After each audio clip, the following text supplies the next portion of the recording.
জনকে বাছাই করে দিয়েছে তারা তৃণমূলের শিক্ষক সংগঠনের লোকরা। এই যে আপনার কাদাপাড়াতে যে তৃণমূলের অফিস আছে, 3 দিন ধরে ওখান থেকে পাস ইস্যু করা,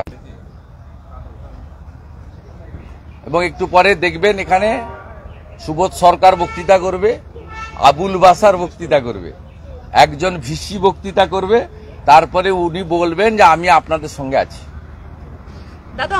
এই তালিকাটা সুপ্রিম কোর্টে দিয়ে দিলেই তো পারতেন যে 7,000 বৈধ। অনেকে ঢুকতে পারেননি, অসুস্থ হয়ে পড়েছেন, অনেকে ঢুকতে পারেননি বলে অসুস্থ হয়ে পড়েছেন। অমানবিক সরকার, এই সরকার বর্বর সরকার, এই সরকার টাকা ছাড়া অন্য কিছু চেনে না, সেই কারণে এই ধরনের কাজ তারা করছে। প্রচুর আসন ফাঁকা। আরে ওরে 12-14 হাজার লোক ধরে 7,000 কার্ড দিয়েছে। কাদাপাড়ায় তৃণমূল অফিস থেকে কার্ড দেওয়া হয়েছে। স্বেচ্ছাসেবক বলে একটা বিশেষ পাশের ব্যবস্থা করা হয়েছে, তারা কেউ চাকরি হারানো, তারা সব কলকাতা পুলিশের সিভিল ড্রেসের লোক, যারা মমতা ব্যানার্জিকে রক্ষা করার জন্য এসছেন। কয়েক হাজার পুলিশই আছে। এরা কেউ প্রকৃত মেধাযুক্ত শিক্ষক, শিক্ষিকা, শিক্ষাকর্মী নন। ভলেন্টিয়াররা সব প্রাইমারি স্কুলের শিক্ষক, যাদের মামলা সুপ্রিম কোর্টে বিচারাধীন, কলকাতা হাইকোর্ট তাদের চাকরি বাতিল করেছিল, তারা আজকে ভলেন্টিয়ার হিসেবে কাজ করছেন। তারা আজকে এরাই তো 24-এ ভোট করেছে এবং ভোট লুটের কাজটা এরা করেছে।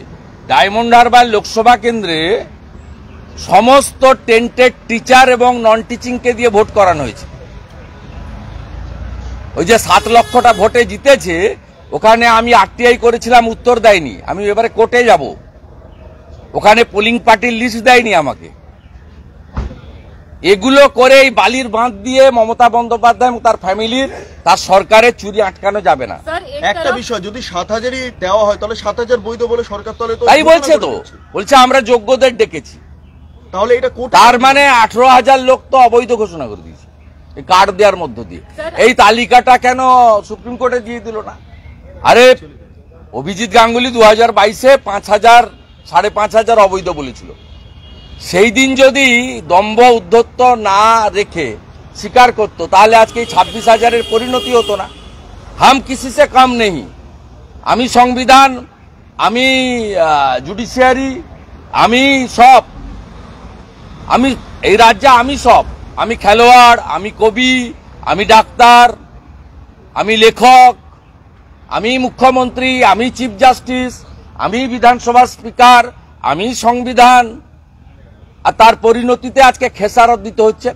22 সালে মাননীয় জাস্টিস, তদানীন্তন জাস্টিস অভিজিৎ গাঙ্গুলি যা বলেছিল না মেনে প্রায় 200 কোটি টাকা এক্সচেকার থেকে খরচ করেছে পশ্চিমবঙ্গের এই 5,000 5,500-কে অযোগ্যদের বাঁচানোর জন্য।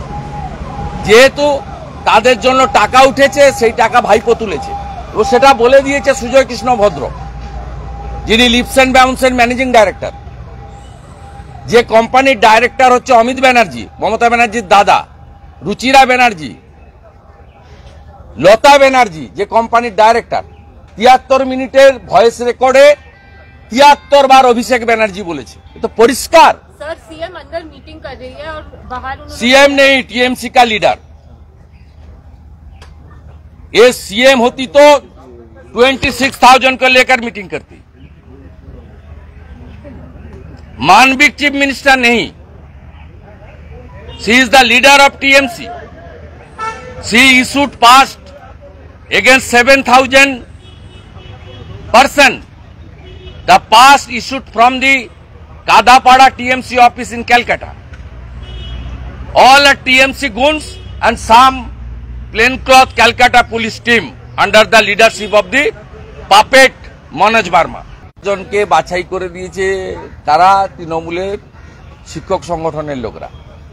এই যে আপনার কাদাপাড়াতে যে তৃণমূলের অফিস আছে, 3 দিন ধরে ওখান থেকে পাস ইস্যু করা, এবং একটু পরে দেখবেন এখানে সুবোধ সরকার বক্তৃতা করবে, আবুল বাসার বক্তৃতা করবে, একজন ভিসি বক্তৃতা করবে, তারপরে উনি বলবেন যে আমি আপনাদের সঙ্গে আছি। দাদা অনেকে এই তালিকাটা সুপ্রিম কোর্টে দিয়ে দিলেই তো পারতেন যে এই 7,000 বৈধ। অনেকে ঢুকতে পারেননি, অসুস্থ হয়ে পড়েছেন, অনেকে ঢুকতে পারেননি বলে অসুস্থ হয়ে পড়েছে। অমানবিক সরকার, এই সরকার বর্বর সরকার, এই সরকার টাকা ছাড়া অন্য কিছু চেনে না, সেই কারণে এই ধরনের কাজ তারা করছে। পুলিশ ধস্তাধস্তি প্রচুর করে বার আসন করে ফাঁকা দিচ্ছে অনেককে। শুভেন্দুদা, ভেতরে প্রচুর আসন ফাঁকা। আরে ওরে 12-14 হাজার লোক ধরে 7,000 কার্ড দিয়েছে। কাদাপাড়ায় তৃণমূল অফিস থেকে কার্ড দেওয়া হয়েছে। স্বেচ্ছাসেবক বলে একটা বিশেষ পাশের ব্যবস্থা করা হয়েছে, তারা কেউ চাকরি হারানো। তারা সব কলকাতা পুলিশের সিভিল ড্রেসের লোক, স্যার ইতনা যারা মমতা ব্যানার্জিকে রক্ষা করার জন্য এসছেন। কয়েক হাজার পুলিশই আছে। এরা কেউ প্রকৃত মেধাযুক্ত শিক্ষক, শিক্ষিকা, শিক্ষাকর্মী নন। ভলেন্টিয়াররা সব প্রাইমারি স্কুলের শিক্ষক, যাদের মামলা সুপ্রিম কোর্টে বিচারাধীন, কলকাতা হাইকোর্ট তাদের চাকরি বাতিল করেছিল, তারা আজকে ভলেন্টিয়ার হিসেবে কাজ করছেন। তারা আজকে এরাই তো 24-এ ভোট করেছে এবং ভোট লুটের কাজটা এরা করেছে। ডায়মন্ড হারবার লোকসভা কেন্দ্রে সমস্ত টেন্টেড টিচার এবং নন টিচিংকে দিয়ে ভোট করানো হয়েছে। ওই যে 7 লক্ষটা ভোটে জিতেছে, ওখানে আমি আরটিআই করেছিলাম, উত্তর দেয়নি। আমি এবারে কোর্টে যাব, ওখানে পোলিং পার্টির লিস্ট দেয়নি আমাকে। এগুলো করে এই বালির বাঁধ দিয়ে মমতা বন্দ্যোপাধ্যায় এবং তার ফ্যামিলির, তার সরকারের চুরি আটকানো যাবে না। একটা বিষয়, যদি 7,000ই দেওয়া হয় তাহলে 7,000 বৈধ বলে সরকার তলে তো তাই বলছে তো, বলছে আমরা যোগ্যদের ডেকেছি। তাহলে এটা কোর্টে তার মানে 18,000 লোক তো অবৈধ ঘোষণা করে দিয়েছে এই কার্ড দেওয়ার মধ্য দিয়ে। এই তালিকাটা কেন সুপ্রিম কোর্টে দিয়ে দিল না? আরে অভিজিৎ গাঙ্গুলি 2022-এ 5,000 5,500 অবৈধ বলেছিল। সেই দিন যদি দম্ভ উদ্ধত্ত না রেখে স্বীকার করতো, তাহলে আজকে 26,000-এর পরিণতি হতো না। হাম কিসি সে কম নেই। আমি সংবিধান, আমি জুডিশিয়ারি, আমি সব, আমি এই রাজ্যে আমি সব।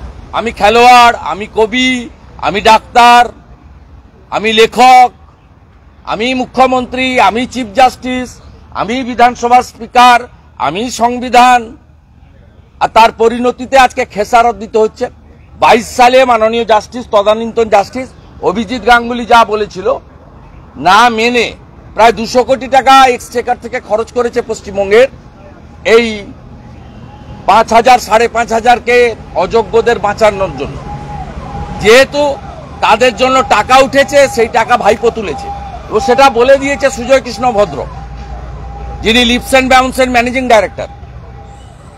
যে কোম্পানির ডাইরেক্টর হচ্ছে অমিত ব্যানার্জি, মমতা ব্যানার্জির দাদা, রুচিরা ব্যানার্জি, লতা ব্যানার্জি, যে কোম্পানির ডাইরেক্টর।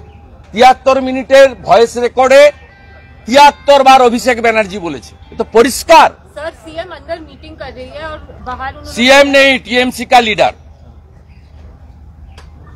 ये सीएम होती तो 26,000 को लेकर मीटिंग करती। मानविक चीफ मिनिस्टर नहीं, she is the leader of TMC.